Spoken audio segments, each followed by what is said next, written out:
turns out my new YouTube experiment is a complete and total success. Absolute. Who knew it would work this well? And you know how I know it's working well? It's because I'm having fun. That's all I'm trying to do. Pandemic period of time right now. I'm going to sleep early, clubs are closed, waking up way too early. You know, I knew that there'd be challenges in life, but I didn't know sleeping was going to be one of them. Anyway, so I've been finding some entertaining things on YouTube, what have you, and it occurs to me, like, you know, saw Jim Jefferson, I'm like, I want to be a comedian. And, you know, checked out all the important information, you know what I mean? It looked like we're about the same height. I'm not an idiot, you know, I look into these things, but then the comedy part of it just don't happen to be funny.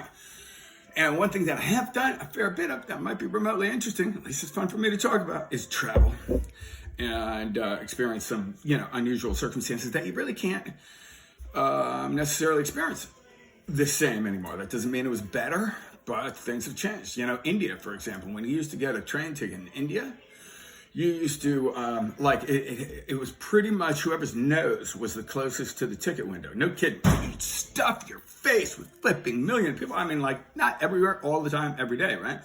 But at least, like, when I was in Delhi trying to get out of town, because it's a little chaotic. You know, it's like 30 years ago, right? You freaking people are just jammed in there. And then people would try and divide the crowd. There was people that were actually, this was their job. They had these big bamboo poles, and in a dramatic way, they freaking swing it. And a sea of people would divide. It was really quite interesting. Nobody got hit. But they would form something like, you know, lines of people, so that there was some sense of organization. You finally get on the train, I'll tell you something about, like, riding trains in India. If you can get on the roof, that's the place to be, especially if it's really crowded. Coming out of, like, now there's a train that goes to Machu Picchu. I mean, like, flipping nuts, man. It's so super crowded. They won't always let you on the roof, but if you can't get on the roof, get on the roof. Buses are also quite nice. However, also know this, there are tunnels, there are power lines. I don't want to be responsible for any decapitations, which really can happen. So, you know, take it with a grain of salt or whatever you want to take it with. So I'm thinking about what do I want, you know, fun travel tales.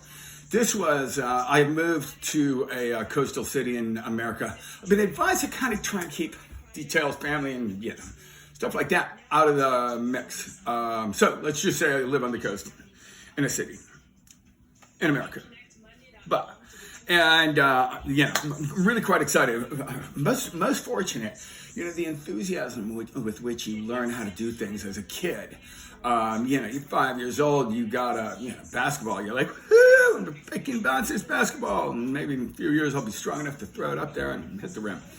Surfing was something that I picked up in my later years. Kind of always wanted to surf, always been interested by it. You know, whatever. I like the water. Seemed like fun. I had some cousins that lived in Redondo Beach, and they were apparently, I think it was probably just a small clip in a newspaper. They were building a power plant down there around San Onofre. Anyway, I was just like, it was my claim to fame. You know, I got cousins I never met. They live on the West Coast, and they surfed, and they were in some sort of printed. Anyway, so moved to my, you know, new abode, coastal, and get a surfboard, learn how to surf. Now, surfing's a really tough thing to learn how to do, because it's not like one of those, like, hey, fellas, new in town, maybe show me the ropes. It's probably the most unsocial activity that I can think of, which is really unfortunate. I like people, but the amount of people that are surfing, you know, some of the spots that you want to enjoy, it does get to be a bit excessive. And here's the thing, as far as surfing goes, and you might find a similar scene at, like, a skate park and stuff like that. Those skaters seem to me, my observation is they're pretty freaking cool. Like, yeah, I went, you go, we're cool. The thing is, at the skate park, you know you're going to get to go. When you're in the ocean, you don't know when it's going to be your opportunity to go, because waves are inconsistent. Wait around for a set to come in, freaking wave goes, a lot of people, you want to surf, whatever. Anyway, so learning how to surf, it's an unusual activity. You're standing on water, so you can't use your, you know, the similar psychology that you use when you're doing other things like snowboarding or skateboarding. You got to do, you kind of fall and twist your body centrifugal force. It's a little bit weird. It takes you a minute to learn how to do this. Then there's the, underwater thing, can't breathe, stuff like that. So anyway, I'm pretty excited. I'm learning how to surf. And now it's time to take my newfound talents on the road. Go down to Central America. Costa Rica 30 years ago was like there's a lot of places that were really kind of untapped, little paradises. And there's still paradise. There's just more people there, and that doesn't make it better or worse. It's just different, right? But I always found it to be kind of exciting to get to a place where you felt like others had not yet gotten to. I remember, first going to Thailand, and it was flipping. It was wild. I mean, there was no Westerners there. You saw another Westerner, like on Khao San Street, which is this whole region of Bangkok right now, which looks like a freaking insane street party every night. There was 5 little hostels, I think they were called. Group of travelers. Yeah, man, we're going down this island called Koh Phangan. They're doing this thing called the full moon party. So anyway, super fun. Koh Phangan didn't even have electricity back then. They brought a generator. And they had what you would do for the full moon party. This was one, maybe two I was at. I think only one. You went back to a little freaking spot in the jungle. They called the bong bar. Whatever. There was no bongs. There was no bar. It was a freaking spot in the jungle with a generator hanging black lights from the palm trees. And then you would take paint that glows in the black light paint, I don't know, fluorescent paint, whatever it is, right? And paint each other, which was really flipping cool, kind of sexual. Depending on who is painting you or you're painting. And that was really fun. That was a pretty cool trip. I didn't want to save this for another time, but I did wake up the next day after a fun party, and, had great food, mushroom omelet, dance all night. And in the morning, I wake up. I might have been sleeping on the beach. Everything's same temperature. I mean, you sleep wherever you want. Freaking absolute paradise. Water, air, rain, everything, same. And I wake up, and I was so excited when I was there. I just freaking pop up. I paid $1.65 a night for a bungalow. It's really cute. Little porch, little freaking thatched roof. And but do not do this. If you're paying less than $2 a night for a bungalow, do not assume that it's going to support your hammock, which you attach from palm trees to your bungalow. Because once you get in that, you see your bungalow heading toward you. Not only might that hurt, but you're going to have a lot of explaining to do. So I was able to jump out of the hammock. Bungalow didn't fall down. But anyway, so I wake up and I'm wandering through the freaking jungle, having a really good time, and I see some monkeys. I guess we'll go ahead and talk about Thailand. This is on Koh Phangan Island, right? And I see some monkeys, and I was just really excited. I had been living in Japan. Japan's not necessarily the most relaxing lifestyle. I was an apprentice to a landscape architect in Kyoto. Daisaburo Natsu was a master landscape architect. Just gotten out of college, University of Minnesota. Anyway, so a little bit of unwinding. We were working 12-hour days, 6 days a week in Japan, and I was finding that to be incongruent. Would that be congruent? I don't know. I'm trying to think of some special way of saying it. Just kind of wasn't really working well for me. It was actually quite interesting because my roommate in college had indicated to me, I don't think you're gonna like it. He was from China, and I was like, dude, my world, I like everything. And this was a fantastic experience for me because my level of confidence might have been excessive. I don't know about that though. What's wrong with confidence? As long as you're not being a dick to other people, why not have, self-assurance to go ahead and try and do what you want with your life and potentially encourage other people to do the same. Anyway, one way or another, Japan kind of defeated me because it was just a very different way of doing things, and no fault of theirs. In the States, I had expected to get Japan and be getting psychology and philosophy of all these different things that we were going to be doing. And interestingly enough, I now host international landscape architects and students, and because of that, I try and make it fun. I probably could make it more educational. The first thing we do is sneak on the golf course, and we'll talk about that another day. But renegade golf, 3 holes. Don't keep score. Look for the balls in the woods. Make it fun, right? Anyway, so here I am Yeah, Japan, they offered me a full internship, which was like 10 years, kind of heavy. And it's more of a formality once they tell you something like, hey, we've decided that we'll take you on. I was like, my watch says it's time for me to get out of here politely, because it just wasn't what I wanted to do for the next 10 years. Whatever, its own thing. It's more like you work, labor away, and learn what you can along the way. At least that's the way it was with this particular landscape architect at that time.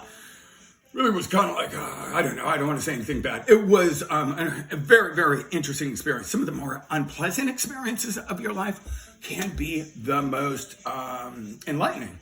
And there was an element of segregation and isolation and loneliness and all these kind of things I had not yet experienced. So I learned a lot from that. Let's get back to what we were talking about. I think I was originally going to tell a story about running into a communist group. Yeah, I did not know. It wasn't even a group. It's just somebody that was part of the group in South America. Turns out that this group was actually, like fighting against a political entity that was actually really uncool. I only found out later about that. And I did not know that they were part of this group, but I really should try and stay linear. But I came out from the bathroom, and my bro who I'd met was standing there with all kinds of military around him, like freaking bazookas and machine guns. I mean, legit. There had been some sort of uprising. Things are different, right? But I realized it's a problem, and things are not real excited. But as it turned out, it was mandatory vote day. And it's a democracy, so you vote for who you want. Hopefully they, follow in accordance. But one way or another, we were not in any proximity to the town from which this dude was from. So they were like, something's not right. And this dude was like, I don't know. Didn't get the details because he was smart. Didn't want to tell me. But what happened was I could see there was a problem. So I did the photo thing like, yo, let's get photos. I love your country. And so it was, here, you get a photo of me. And I'm standing with all the guys. I said, fine. I got these photos around here somewhere if you want to see them. But me and all the military, it's kind of fun. Yeah, but they're nice people. You know what I mean? Normal people, right? Just happen to be, whatever, carrying big guns. And then I'm like, okay, you with the military. And then let's just get the military. And we're backing up, photograph, get around the corner, run, jump on a bus. And you got to tell me what's going on. Can't tell you. It's going to put you in a bad situation. And it turned out that was kind of about as much as I knew. Save that for another day. It's a pretty interesting story. But I later saw on a documentary that the group that they were trying to rise above was, I don't know if that they were necessarily a communist group. They were a rebel group. So one way or another, there was a sketchy, there was a bad group running that particular country, and they were doing their best to rise above that, which sounded really like just a bunch of freaking wackos, when in fact they were truly concerned people. Anyway, back to Thailand.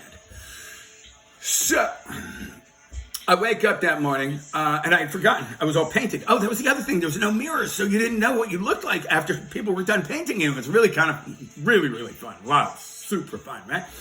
And in the morning, I see these monkeys. They're not walking away. And I'm like, oh, cool. Chill with the monkeys. I'm hanging out. And then I realized they're not running away because they're the pets of a guy named Shanti and a girl named Ting. She was from Thailand, and he was from France. And they lived in the trees, legit, like there was a tree house the size of a bedroom that was up in the top of the palm trees, really high. And the walls would fold out. You put a stick there, so you'd have kind of like a twin bed. I don't know, not huge, but you had a legit bed for two people, a couple of end tables, and basically a platform that closed into a closed room at night. Up in the trees, and back then there was like amazing birds cruising around, whatever. Pretty cool, right? So I get carried away. So they're very cool. We have a good time, getting groovy, and they're like, yo, if you want to cross the island, it's quite nice. Go ahead and do it. They give me a machete so I could kind of cruise through the island. It's, you ran into people every now and then. There were some coconut farmers on that island. Back then, I mean, now Kopangan's probably got casinos, you know what I mean? But back then, there was nothing but two little populations of people and then a couple coconut farmers. And you'd see somebody, and like when you're in an area that people don't travel, you see somebody, it's a bit of a startle. You're like, are you, you good witch or a bad witch? So, sort of startled, smile. I had, you typically, if you have something to offer, you don't speak the same language. So I often had these little minty things, or like candy goes over well, cigarettes, just some gesture of I'm not a bad person, brings about these great big toothy smiles. And I've seen these all over the world. Once you realize, like, cool, because I'm a little anxious too. I don't know who this guy is, right? Anyway, so cruising through the jungle, having a good time, get to the other side, beautiful little beach. Really fun. Just like I was young, crossing a legit jungle. I'd never been to Southeast Asia. I'm in flipping wild, right? Really enjoying this. Anyway, on the way back, of all things, how crazy is this? I see another person, and this one doesn't look like a coconut farmer. Turned out a girl I knew from Japan is walking through the jungle. I mean, what are the chances? I mean, I don't know. I guess like-minded people. Maybe the chances were good. Then I realized once I got back to my little village, I mean, there's no highlight to the story. It was kind of exciting. I'm trying to think if there was anything that I should really, there was at one point big lizards. I think they were bigger than iguanas, right? I came onto the brush, kind of cutting through the jungle, whatever. They all scurried, but yeah, no super insane highlights, crystal clear water. Oh, one little unusual thing that happened on that trip was I was swimming butterfly. I was a competitive swimmer at one point. And just kind of cruising, and my eyes are closed because I have salt in the water or whatever. And I stopped for, I don't know, maybe there's a sixth sense. But I stop, and I'm thinking that there's a reason I stop. I open my eyes, and there what appears to be like the trunk of a redwood tree, flipping huge. I mean, super big, right? Big, brown, and looks like roots growing out. Turned out to be a jellyfish. Now, I don't know if it was a poisonous one, but if it was, my next paddle stroke, had my sixth sense not stopped me, would have been face first into honestly, it couldn't have been more centered. Really nuts, right? Anyway, that was okay. The end of this trip was really, I had entered at sunrise, and then the sun had come, been down across the island, got back. If I had not, would have, whatever, it's warm, sleep in the jungle. But all the same, made it out. And as I made it out, this was kind of funny to me. I had not thought about it. You're like, oh my God, my life is so perfect. Everybody loved me, and I love them. But people were not as lovable, perhaps, or showing a minor sign of concern. And I realized that this big freaking machete had a bit of a hook to it. I think, whatever. I believe it did. I might be mixing up one way or another. I'm carrying a machete, and as I mentioned before, there were no mirrors, so I had kind of overlooked the fact that I was all painted up.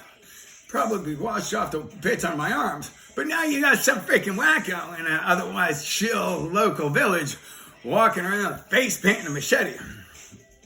Check for the face paint after crazy full moon parties if you're carrying a machete through a tranquil little village. That's my advice. All right, that's all. Enjoy your day. This is Terry, occupying his time till the sun comes up, and the sun has come up. So we're going surfing. Let's see. There we go.